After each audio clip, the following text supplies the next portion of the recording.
Gotta go to Markie here, looking at the moon and these amazing, very tall redwood trees. Down to terra firma.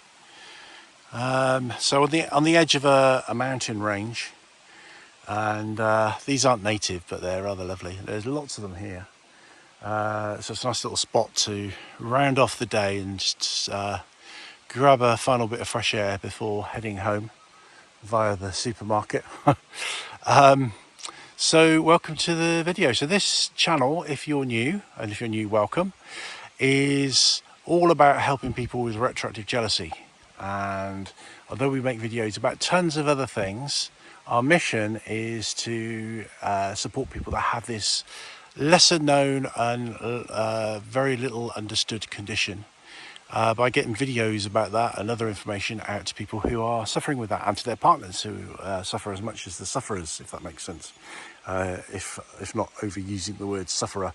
But we cover all kinds of things, because with YouTube you have to, because that's the nature of YouTube. You have to do regular videos, otherwise you fall into obscurity and YouTube doesn't show any of your videos to anyone, which fits the object. And I don't just want to kind of do videos on retroactive jealousy and scrape the barrel and think, oh God, what am I going to say about retroactive jealousy today? And what am I going to say about it tomorrow? What am I going to say about it the next day? So we do all sorts of stuff, and I like that as well. That's kind of, I enjoy talking about all kinds of things. But that's our mission, although we talk about lots of other things, which is why we humbly ask you to help us. And you can help us by watching videos to the very end. You don't even have to watch them, just let them play to the very, very end. Even though you can tell sometimes that I'm coming to the end by the tone of voice, and you can always tell when somebody's about to wind up. If you watch the video right to the very end, that sends a little message to YouTube's algorithm, along with other things like hitting the like button, leaving a nice comment, all those kinds of things. They send a message to YouTube to share the videos more widely, because if you're a small channel, they kind of hide most of your stuff, really. So it's quite hard to even find my channel. It's buried beneath a load of other channels. So that's how you can help us help other people. So that's great, isn't it? You can do something helpful for people just by letting a video play to the end, just by leaving a comment, just like easy, really easy things. It's nice to do something good for other people, and it's great when it's easy. It's just it's really simple, so we appreciate that. And the people who already have subscribed, yes, we really appreciate you, our supporters, so thanks very much. Okay, so that's just the preamble, really. And I've got a couple of videos in my head, and I'm I don't two minds which way to go, even at this late stage of starting the video. I mean, two minds which way to go. And but one of the things that I was going to talk about was some stuff to do with autism. Another thing was I wanted to talk about being a psychotherapist and a YouTuber and the issues around that. And then I wanted to share some more spooky stuff, because the recent video I did, because it was Halloween, I talked about some spooky experiences that I've had. And I've got a few more that I touched on in the last video. We did go into. So we go, ooh, which should we do? What should we do? Yeah, let's talk about YouTube, because that's kind of seems to be the direction I've gone in already. So I am a psychotherapist. That's why I'm involved with retroactive jealousy and helping people with retroactive jealousy. So, sorry, excuse my finger on the side of the lens. I've got a phone case. I'm shooting this on an iPhone. I've got a phone case, which is great, the phone, because otherwise I'll just drop the phone and destroy it instantly. And the little corner of it is it's just bent slightly, so it's getting in the way of the screen, which is very annoying. So I'm a psychotherapist by trade. So I work with a number of specialisms, and I've talked about some of those specialisms in other videos. And probably the main one is retroactive jealousy, which we talked about a bit already. So that's my involvement. So I do that for a living. I do that to pay the bills. But most of the information that we give out about retroactive jealousy is free stuff, and this channel gives the information out to people for free as well. So I have this YouTube channel. I had it for a long time now, probably longer than I care to think, really. And I'm a therapist. Now, it shouldn't really, you might, if you're a layperson, if you're not a therapist, you might not think, well, what's the issue with that? Why even bring that up as a topic? Because I've decided, by the way, that's what I'm going to talk about today. And the reason being that when you are a psychotherapist or a counsellor, you are a little bit circumspect and discreet about aspects of your personal life. Now, I'm not just talking about things that we all like to keep private and personal, but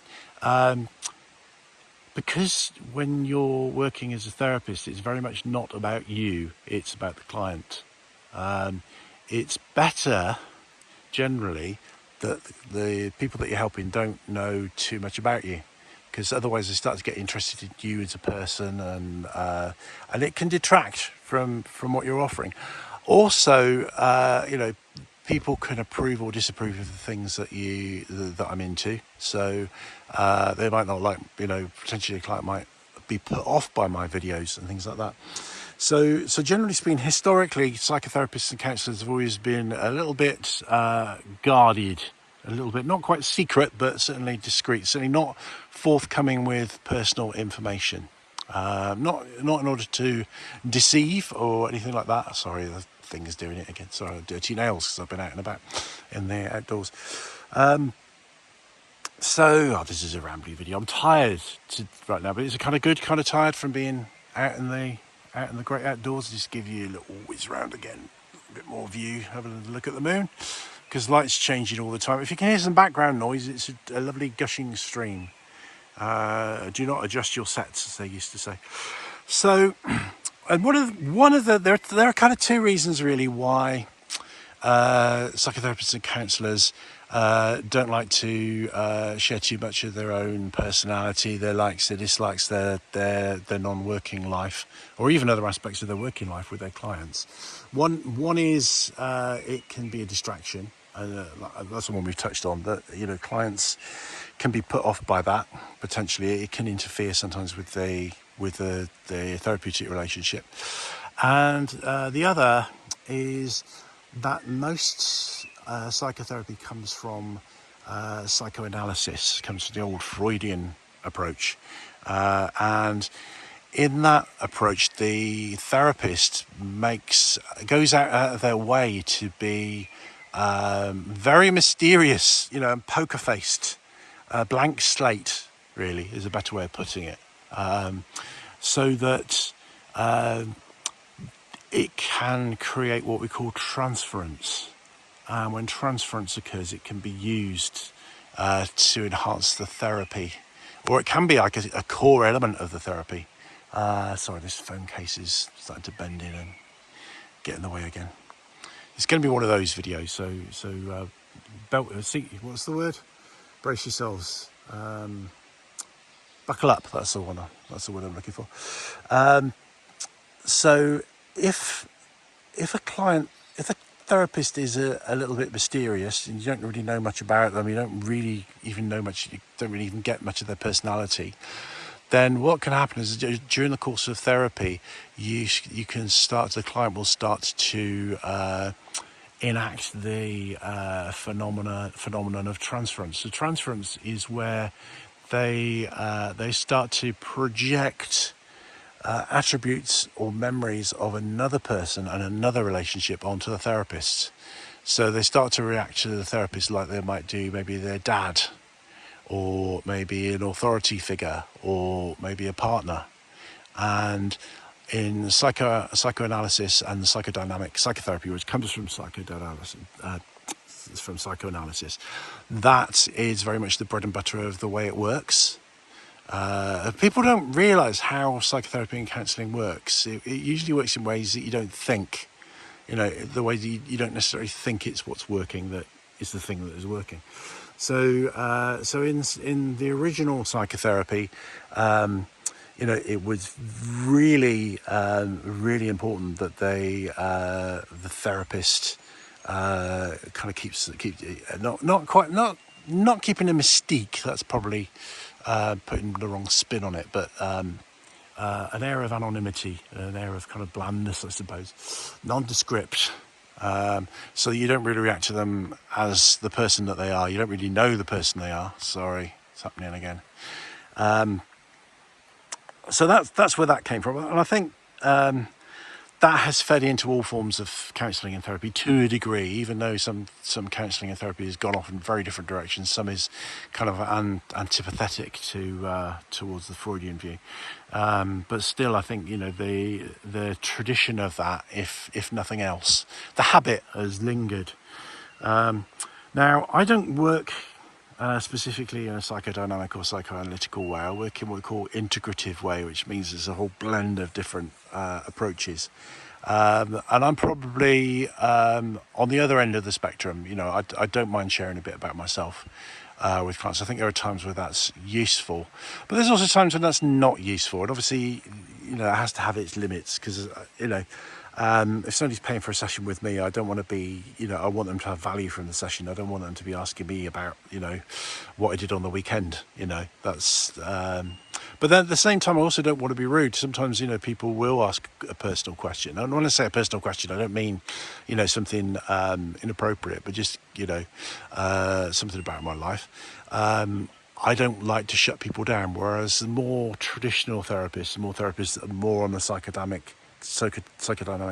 psychoanalytical side of the spectrum, will actually say, well, they'll actually throw that back to the client. They might say something like, why is it important for you to ask that? Why do you need to know that, or whatever?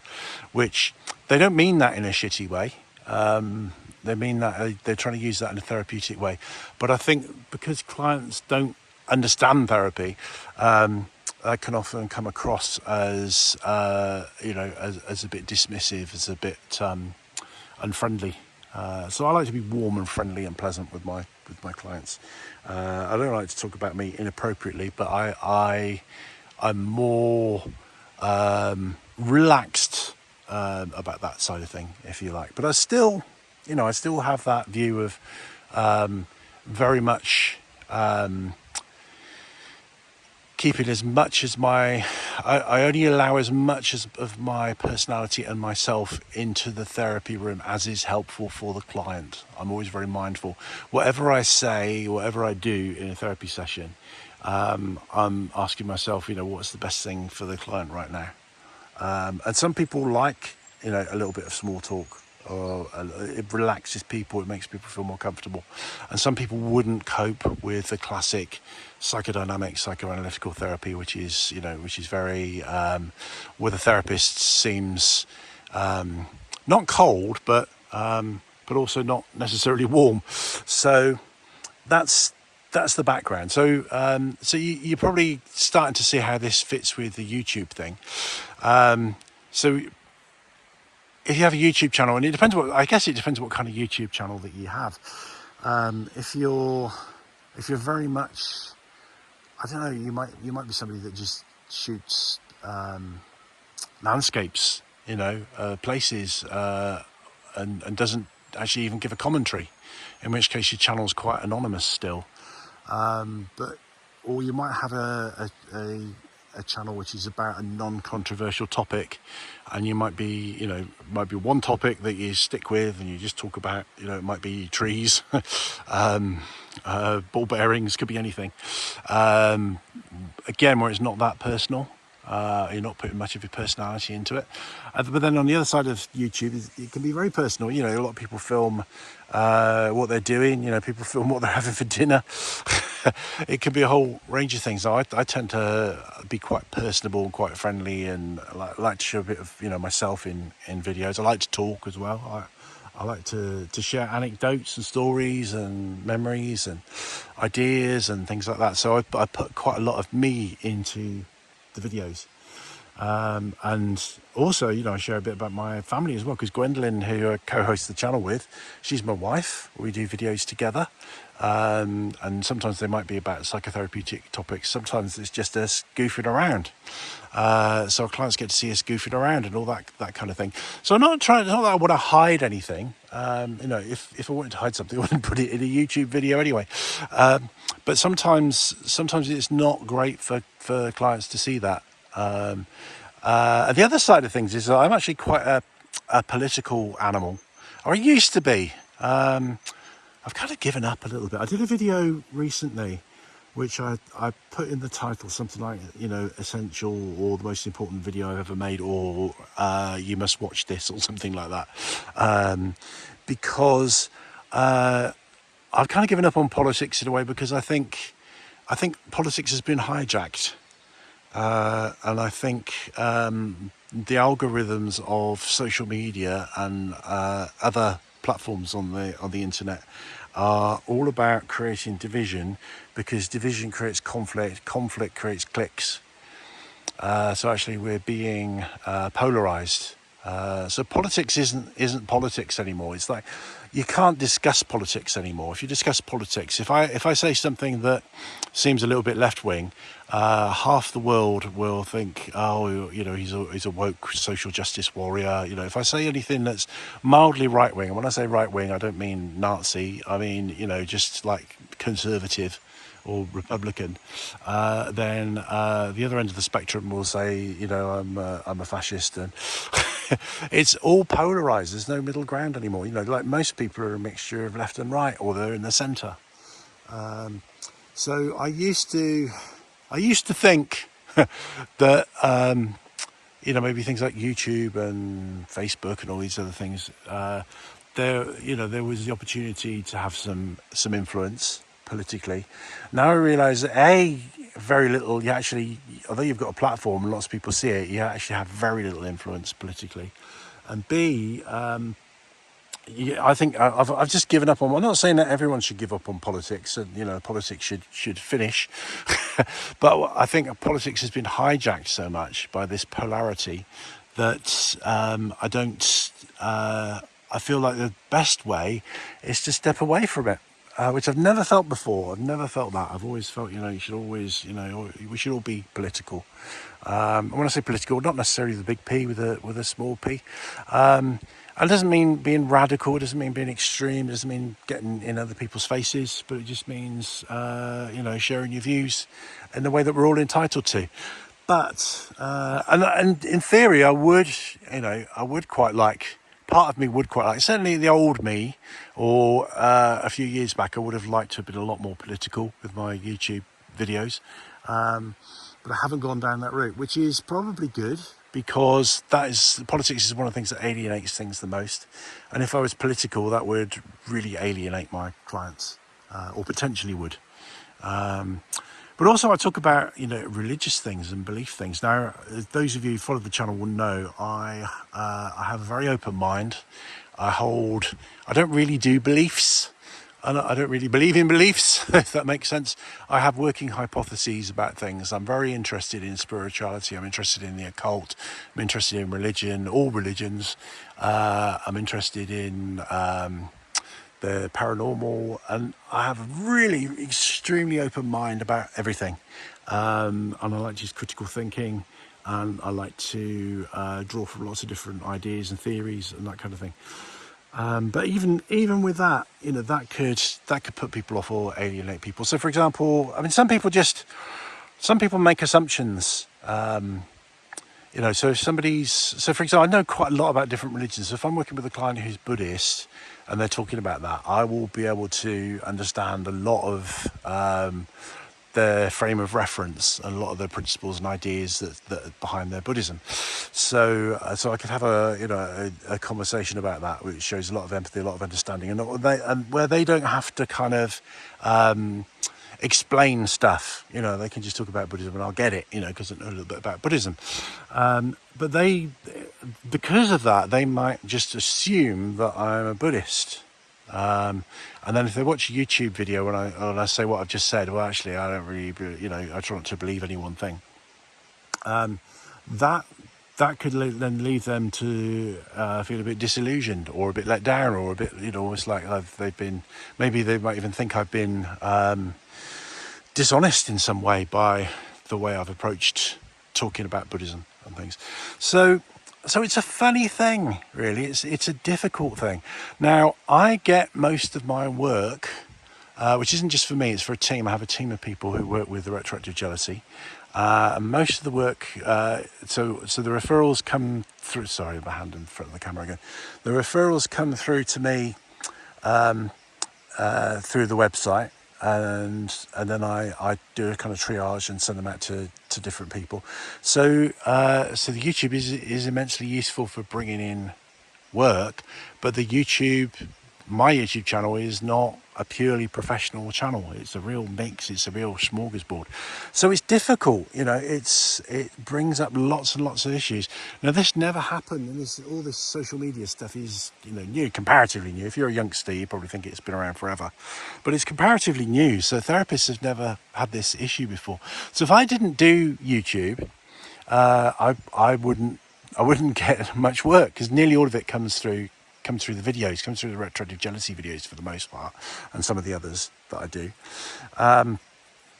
So it's a weird one. It's messy. It is messy, really.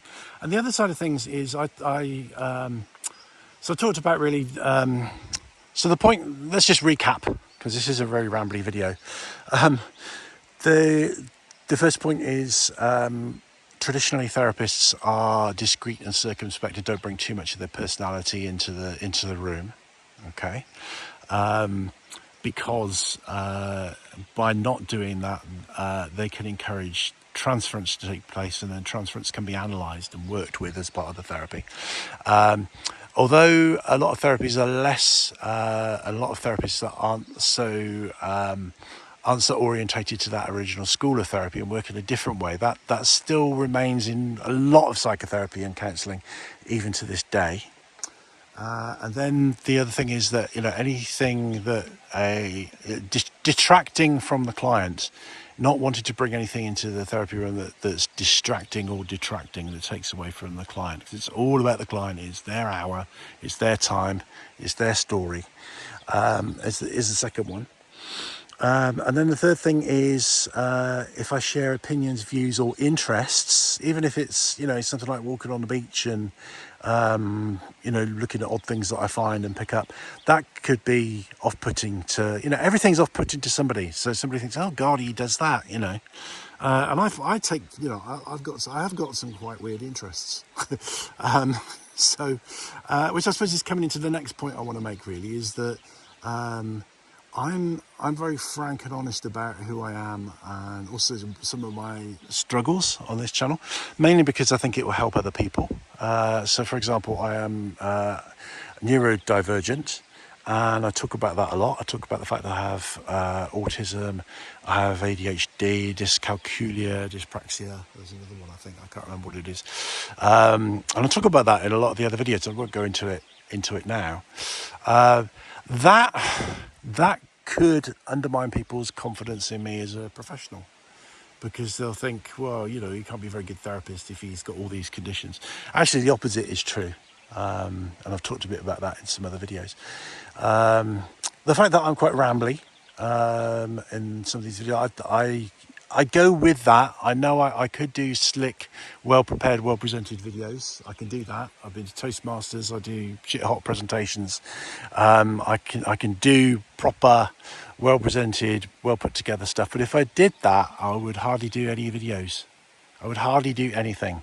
So what I do is off-the-cuff videos for the most part, where I just speak spontaneously. And some people hate that. I think it's kind of homely. It's like we're having a chat, and when I watch other videos on YouTube, I like the channels where they're very similar. There's a music channel by a guy called Andy Edwards. I might put a link to it in the description. And there's a true crime, criminal profiling channel by somebody called Pat Brown. And these people are just like me. And I really like it. I like that conversational style. I like that, and I think both of those have got ADHD. I probably shouldn't say that, should I? But I'm saying that as somebody else with ADHD rather than a therapist. Okay, so I'm using my not my gaydar, but my ADHD-dar to say that, and that's not a diagnosis. That's just an opinion. And of course, for me, it's a compliment, because I think some of the best people have got ADHD.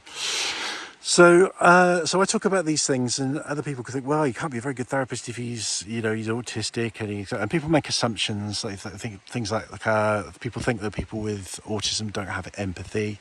They think if I've got ADHD, I'm not going to be able to listen.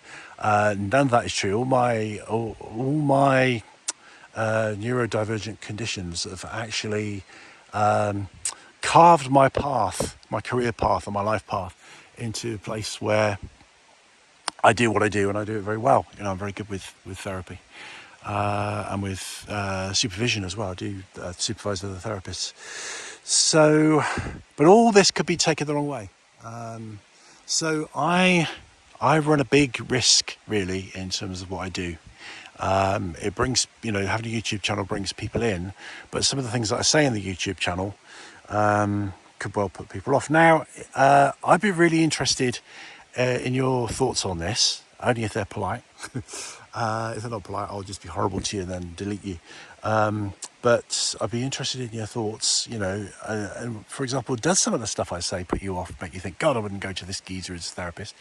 The other thing is I'm talking. When I'm on YouTube, I'm just, you know, that's what you do when you're on YouTube. When I'm doing therapy, I'm not jabbering away, you know, I'm listening for the most part. I do share things. I do say stuff because, you know, if you just listen and do nothing else, that's not therapy. That's just listening.